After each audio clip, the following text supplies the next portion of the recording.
Hey y'all, Carolina Tony here. And Debbie. We are in the Navajo Reservation and we are at Hubbell Trading Post. This was built in the 1870s and this was where the folks that lived on the reservation could come to get their provisions.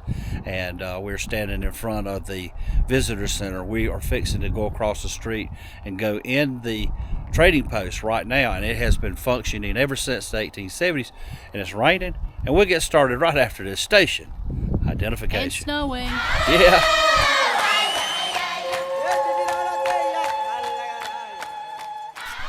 The Hubbell Trading Post was established in 1878. Is the oldest continually operated trading post on the Navajo Reservation. J.L. Hubbell, whose family operated a trading post for nearly 90 years, was known among the Navajo as a trustworthy and honest. His trading post became a pillar of the community, playing a large role in helping Navajo families rebuild their lives after the long walk. This is a map of the Navajo Reservation, and all of those stars are the different trading posts.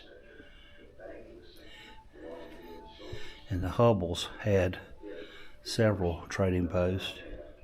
Theirs are denoted in the red. The longest continuous trading post on the Navajo Reservation. And I said it was raining. It's mixed with snow. And here we are. Let's go inside. And we are here in the trading post.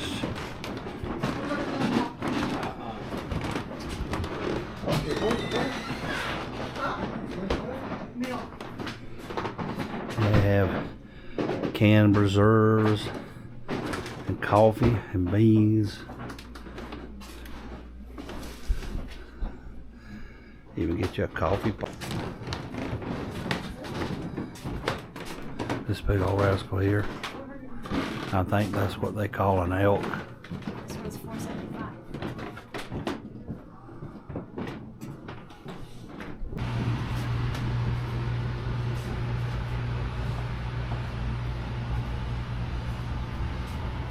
And all these rugs. That little small rug there, $1,365. This little one here is about 1 foot square, $420. I imagine it takes a lot of time and work to do that. And they come from the hair of a Cheraw sheep. And that's the type of loom that these rugs would be made on. There's a lot of work. There's a lot of rugs in here.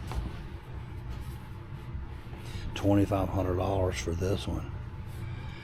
I'm not sure what kind of material it is, but it's kind of stiff. Wool? I would say wool from the sheep. This would have been the storeroom, and it still is. The Park Service has an office down a little farther. This is the Hubbell barn. I believe it is open, so we can go inside and take a look.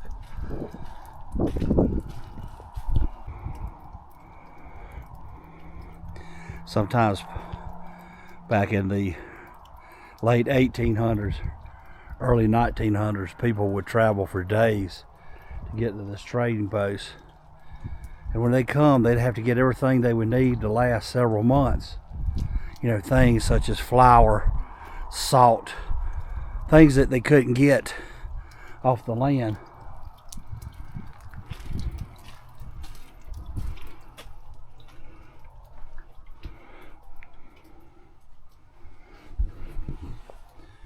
These old buildings, you look at the ceiling, it's just poles that are put up there to hold the hay barn up.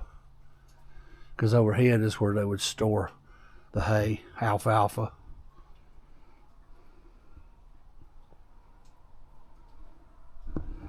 It's a wagon, bookboard, I believe they call that.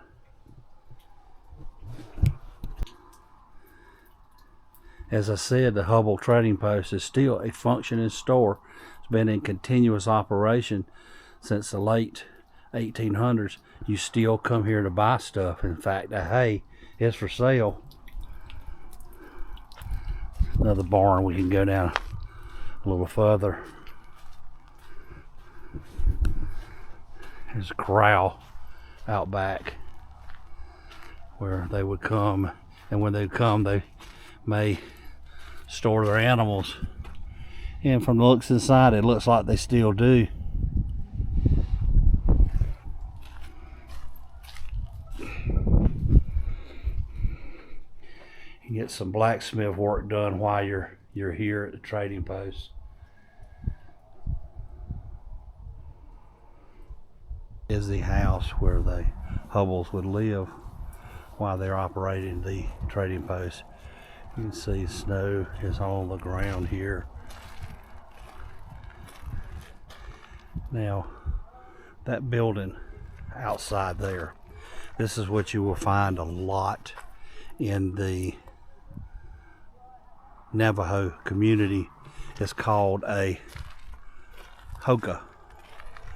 It looks like it's spelled Hogan, but that is a house that they would do.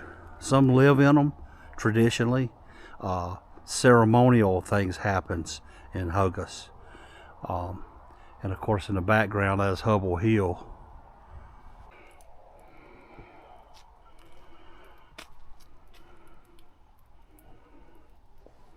I'm not sure, but I am going to take a wild guess, just because of what I see, that looks like something that we used to heat water with. I see pipes coming out of it, and a place for a firebox.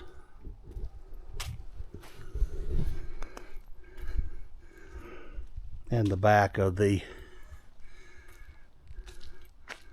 trading post and the livestock lot. Well, that is going to be a wrap for our trip to the Hubbell Trading Post here in Arizona. I hope you have enjoyed this visit. If you did, be sure to give us a big old thumbs up. Be sure to share this video with your family and friends. But until next time, y'all have a good day.